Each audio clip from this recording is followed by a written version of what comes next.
Existem várias maneiras diferentes de começar qualquer vídeo falando sobre Indiana Jones e eu acho que nenhuma delas consegue fazer jus ao impacto que essa franquia tem na vida da maioria das pessoas que amam cinema, e eu falo especificamente por mim, que assisti ao primeiro Indiana Jones, Os Caçadores da Arca Perdida, muito novo, na TV de casa, lógico, eu afinal de contas nasci quase 20 anos depois da estreia do filme, mas aquilo não deixou de mudar boa parte da minha vida, não deixou de mudar boa parte da minha percepção em relação a cinema, audiovisual, porque é realmente uma experiência absolutamente única e transformadora mesmo. E revendo agora, esse mês agora que eu revi o primeiro filme, revi o segundo e o terceiro, o quarto também, eu consigo compreender, né, de maneira muito mais racional o porquê desse impacto todo, porque realmente o primeiro filme, Os Caçadores da Arca Perdida, é uma obra-prima sem igual. E as continuações, o Templo da Perdição e A Última Cruzada, sobretudo A Última Cruzada, são também filmes muito impressionantes em vários aspectos, ainda que não se equiparem, na minha opinião, ao filme original. O quarto filme, o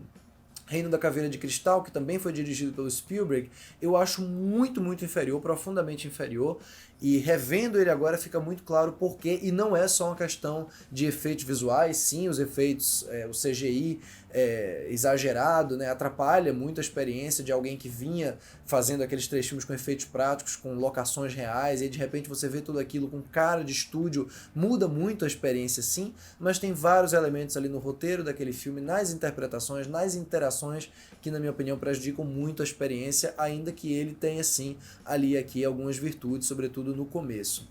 Bom, essa longa introdução feita para dizer que Indiana Jones e a Relíquia do Destino, que está estreando agora nos cinemas, é melhor do que aquele quarto filme. Não é nem de longe tão irritante, né? Não é nem de longe tão inverossímil e tão desagradável à vista, na maior parte do tempo, quanto era o Reino da Caveira de Cristal. Por outro lado, também fica muito, muito aquém mesmo do Templo da Perdição, que na minha opinião é o menos bom, é o menos incrível da trilogia original, e eu já já explico por quê. Antes de começar a entrar em detalhes, né, sobre Indiana Jones e a Relíquia do Destino, eu vou lembrar você que por acaso ainda não fez isso, não se esqueça de curtir aqui embaixo esse vídeo, não se esqueça também de se inscrever no canal e de ativar o sininho das notificações, porque só assim você vai receber notificações todas as vezes que a gente postar vídeos novos aqui. E se você quiser acompanhar outros comentários que eu estou fazendo sobre cinema, você pode me seguir tanto na minha conta do Twitter quanto na minha conta do Letterboxd. Eu estou sempre falando sobre lançamentos, sobre outros assuntos no mundo do cinema nos dois casos. Os links estão aparecendo aqui na descrição do vídeo e os arrobas aí na tela.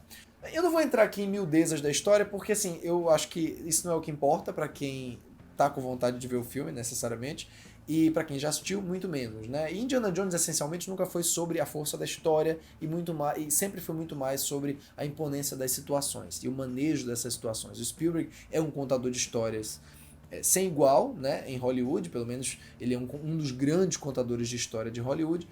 E Indiana Jones é um dos motivos disso, né? Os três primeiros filmes de Indiana Jones demonstram bem isso. E quando eu digo contador de histórias, quer dizer um condutor mesmo, não necessariamente as histórias por elas mesmas são brilhantes, mas a maneira como ele conta, a maneira como ele trabalha o ritmo dessas histórias, a maneira como ele cria o arcabouço, né, os alicerces necessários para que você compre os absurdos dessa história, passa por todos os elementos da série, passa por todos os elementos da encenação, e é isso que faz com que Indiana Jones seja tão incrível, e é isso também que faz com que o Indiana Jones 5 não chegue lá.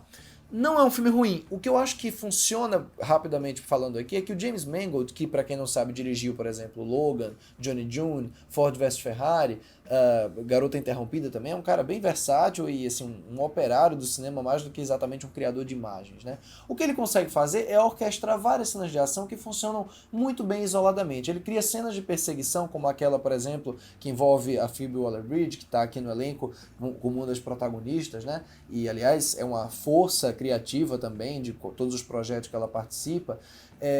Tem cenas como essa perseguição de moto, carro, que envolve vários personagens, uns atrás, outros na frente. Tem outra mais adiante que eu acho muito interessante também envolvendo carro e também envolvendo a Phoebe Waller-Bridge. Mas, ainda que ele consiga, que ele tenha esse traquejo para dirigir cenas de ação, essas cenas em menor, maior, média escala, e ainda que ele tenha também um ritmo muito bacana das interpretações, para conduzir as interpretações, para conduzir esse senso de humor e o drama que ocasionalmente aparece nesses filmes, né, aqui mais do que nos demais, ainda que tenha tudo isso, ele não tem um flair, ele não tem uma genialidade, ele não tem um momento autêntico em que você reconheça a marca de um diretor que a gente chama de assinatura, né? Quer dizer, ele não é um autor. Até aí a gente até poderia encontrar um espaço para dizer que o filme é maravilhoso, mesmo ele não sendo um grande autor, caso ele conseguisse resgatar exatamente aquele espírito ou emular, o que ele nunca seria capaz, acredito eu, aquele espírito vivaz, né, aquele impacto dos filmes do Spielberg, que nem o próprio Spielberg conseguiu emular, diga-se de passagem, no quarto filme, né? Então eu não acho que seja uma má escolha que o Spielberg não esteja dirigindo esse filme aqui, não. Aliás, talvez tenha sido até uma boa escolha colocar um funcionário aí de carreira como James Mangold para fazer isso daqui. Inclusive, o James Mangold vai dirigir também o Branca de Neve, da Disney, né, que deve estrear aí no ano que vem com a Gal Gadot e a Rachel Zegler. Então vamos ver o que vai sair disso daí. Mas aqui, pelo menos, ele é isso exatamente que eu falei. Ele orquestra bem, ele encadeia bem as sequências de ação e todos esses elementos mais importantes da história, que é uma história ok, assim, é uma história que funciona bem dentro dessa proposta ideal de Indiana Jones, essa coisa do MacGuffin, né, dos personagens em busca de um determinado objeto, ainda que também não seja uma história memorável e ainda que também repita, né, aqueles vilões de sempre de Indiana Jones, que são essencialmente nazistas, só que aqui na figura do Mads Mikkelsen, que na minha opinião já está bem cansado de interpretar vilões desse tipo. Quer dizer, de Cassino Royale para cá, passando por Doutor Estranho, passando recentemente pelo Animais Fantásticos, Os Segredos de Dumbledore. Quer dizer, sinceramente, apesar de eu gostar demais do Mads Mikkelsen, está começando a cair naquele piloto automático do vilão solene. E isso também acaba se tornando um problema aqui no Indiana Jones 5. Outra coisa que pra mim acaba se tornando um problema, também tem a ver com escalação, também tem a ver com interpretação, é a Phoebe Waller-Bridge. Eu sei que pra maioria das pessoas isso vai ser completamente irrelevante. Ainda que ela tenha muito carisma, ainda que o senso de humor dela funcione bem fora disso daqui, em Indiana Jones, particularmente pra mim, fica parecendo que ela caiu de paraquedas no filme. Fica parecendo que ela não pertence a esse mundo aqui. E isso poderia até funcionar num filme mais satírico, mais loucão, né, mais que tivesse realmente uma proposta de mesclar elementos completamente contemporâneos com elementos mais antigos, mas não. O James Mangold tem sim uma direção mais contemporânea, uma mão mais contemporânea no trato da ação do que, por exemplo, Spielberg tinha, mesmo no quarto filme, com todo aquele CGI, só que ela realmente está muitas décadas à frente de onde a gente está vendo essa franquia nesse momento aqui. E está também muitas décadas à frente do Harrison Ford, que é gênio, aliás, eu acho que ele é o grande mérito desse quinto filme. Ele está muito melhor aqui do que estava no quarto filme, acho eu. Está muito mais dentro do personagem, está muito mais entusiasmado com esse personagem também e impressionantemente disposto para alguém com 80 anos de idade. Quer dizer, ele tá num clima, né, no clima indiana, num clima que é de despedida e ao mesmo tempo vigoroso. Ele, para mim, é o que faz o filme ser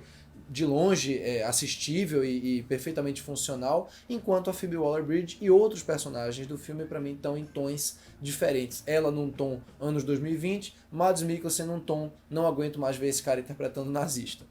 Gosto sim de alguns coadjuvantes, de algumas participações menores no filme. Eu acho que, repito, o James Mangold tem um traquejo legal para determinadas sequências de ação, principalmente no miolo do filme, né? A parte do segundo ato dele, o longo segundo ato, é bastante funcional, é equilibrado.